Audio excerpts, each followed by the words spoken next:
이 일들을 조회하고 이 일들을 기록한 제자가 이 사람이라. 우리는 그의 증언이 참된 줄 아노라. 예수께서 행하신 일이 이 외에도 많으니 만일 낱낱이 기록됐다면 이 세상이라도 이 기록된 책을 두기에 부족할 줄 아노라.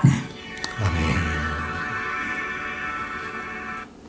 네, 오늘 하나님 말씀 누가복음입니다. 누가복음 1장 57절부터입니다. 누가복음 1장 57절.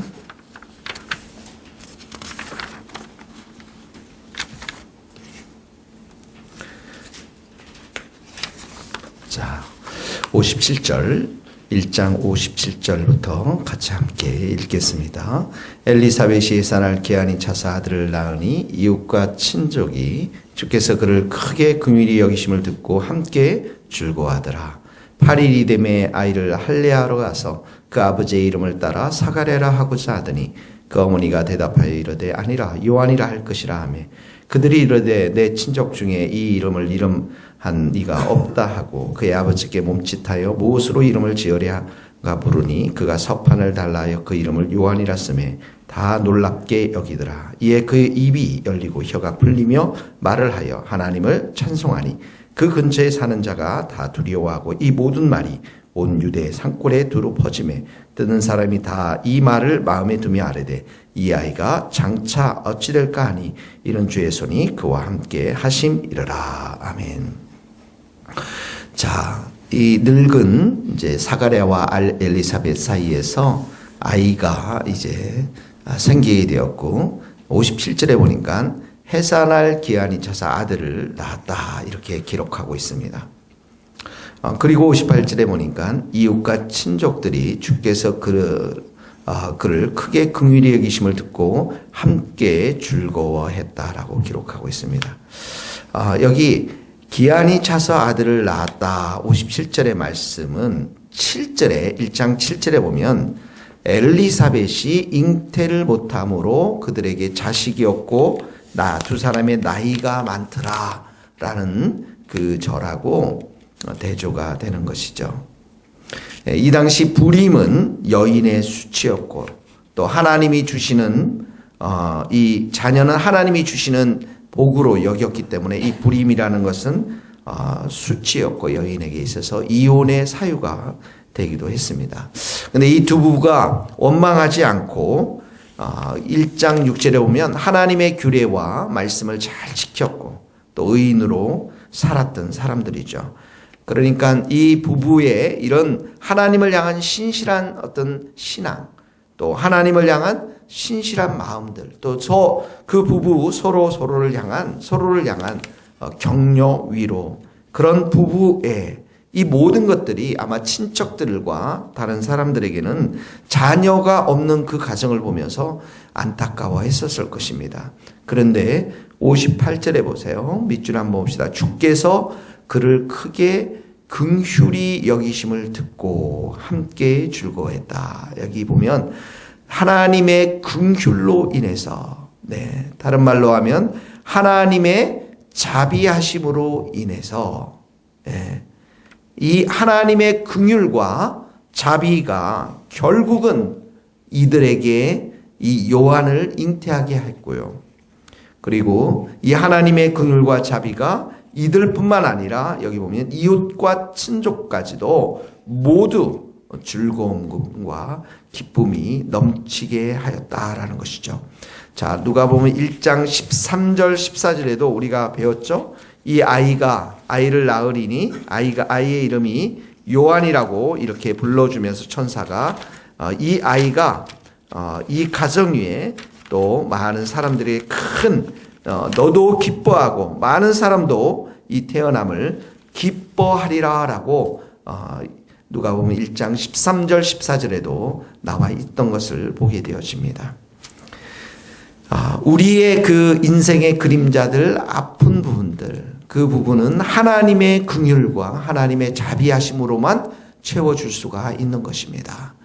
그때 우리의 마음이 그 하나님의 긍휼과 은혜가 우리 가운데 채워질 때 우리뿐만 아니라 우리를 둘러보는 모든 사람들이 즐거워하고 기쁨에 넘칠 수가 있는 것이죠. 사랑하는 성도 여러분, 오늘도 우리가 이 하나님의 긍휼을 바라는 그런 복된 하루가 될 수 있기를 주님의 이름으로 축원합니다. 자, 59절에서부터 이제 친척들, 이웃들이, 특별히 친척이겠죠. 이제 8일이 돼서 할례를 받으러 와서 59절에 보니까 그 아버지의 이름을 따라서 사가랴라고 이름을 지으려고 합니다. 그러니까 이 남자 아이들은 보통 태어난 지 이제 얼마 되지 않아서 이 할례를 받는데 이게 이제 가족 공동체의 행사인 것입니다. 그리고 그 행사 때 당연히 이 유대 문화, 가족 문화 속에서는 할아버지와 아버지의 이름을 따서 아이에게 이름을 주고자 하는 것이죠. 그러니까 59절에 보면 그 아버지의 이름을 따서 사가랴라 이렇게 하려고 했던 것입니다. 그런데 요한에게 있어서 천사가 사가랴에게 나타났을 때 천사가 뭐라고 그랬습니까? 그 이름을 요한이라 하라. 이렇게 지정해 주셨죠. 하나님께서 요한이라 하라.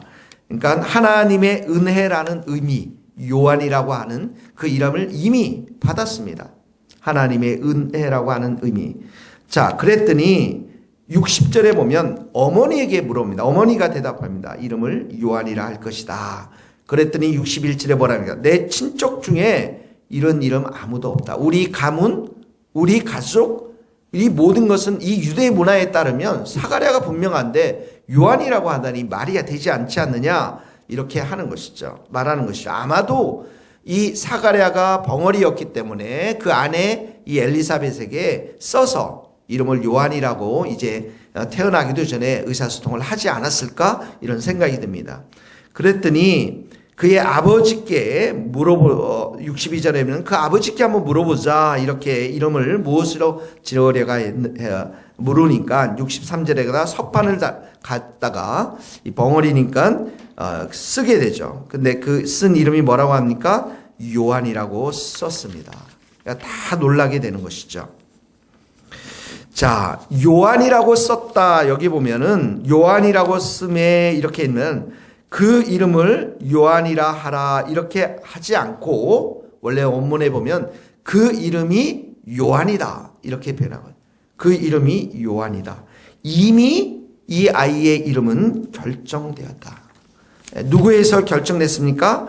하나님에 의해서 결정되었다라는 것이죠. 하나님께서 이 요한을 우리 가정에 주셨고 그 이름도 주셨고 그래서 이 사가랴에 썼던 그 이름은 바로 하나님의 명령에 대한 말씀에 대한 순종인 것이었습니다. 단순한 그런 게 아니었죠. 이미 영원 전부터 이 계획하신 하나님의 그 구원의 계획을 따라서 이 요한이라고 하는 이름이 주어졌던 것을 보게 되어집니다. 그래서 이 요한이라고 이렇게 기록하자마자 사람들은 놀라웠고요. 64절 말씀이 있습니다. 64절 65절 같이 읽겠습니다. 이에 그 입이 곧 열리고 혀가 풀리며 말을 하여 하나님을 찬송하니 그 근처에 사는 자가 다 두려워하고 이 모든 말이 온 유대 산골에 두루 다니매. 자, 63절에 다 놀랍게 여기더라 동그라미를 치시고 64절에 혀가 풀리며 하나님을 찬송하니 65절에 다 두려워하고 65절에 두루 퍼지매. 하나님의 명령에 대해서 순종하자마자 마침내 어떡합니까? 사가랴의 6개월 동안의 벙어리 된 입이 풀리게 되어집니다. 풀리게 되면서 하나님을 향한 찬송이 터져 나오는 거죠. 6개월 이상 더 되었을 것 같네요. 찬송이 터져 나오는 거죠. 근데 그 찬송이 어떻게 합니까? 유대의 산골에 두루 퍼지면서 사람들은 놀라워하고 사람들은 두려워했던 것을 보게 되어지는 것이죠.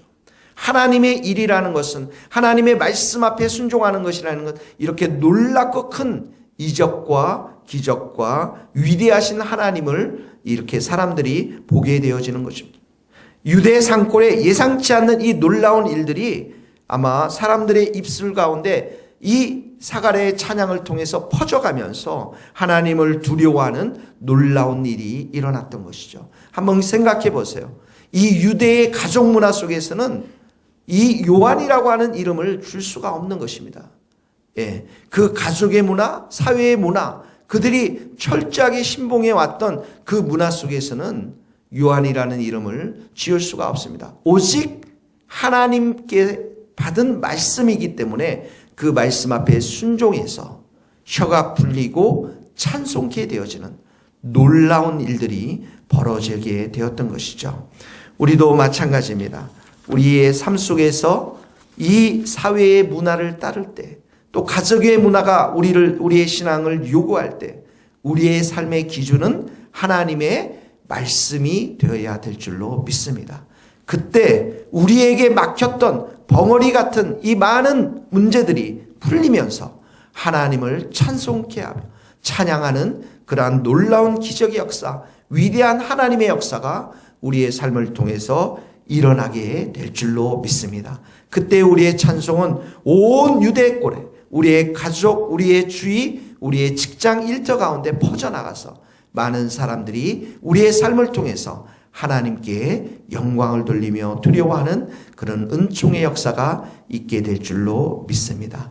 오늘도 하나님의 말씀 앞에 순종하는 우리 모두가 될 수 있기를 주님의 이름으로 축복합니다. 기도하시겠습니다. 하나님 아버지, 감사합니다.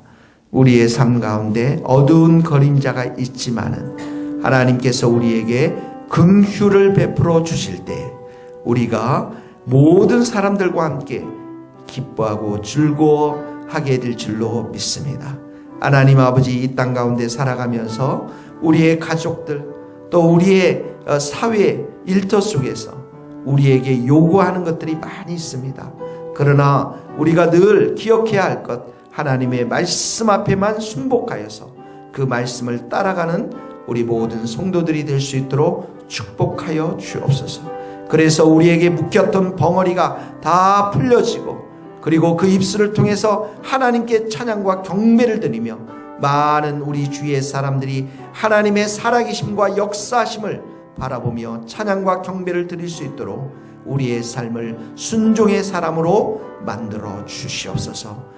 예수 그리스도의 이름으로 기도하오며 지금은 우리 주 예수 그리스도의 은혜와 하나님의 크신 사랑과 성령님의 교통하심이 우리 모든 성도들, 또 선교사님들 삶과 사역 위에 이제로부터 영원토록 함께 하시기를 간절히 축원하옵나이다. 아멘.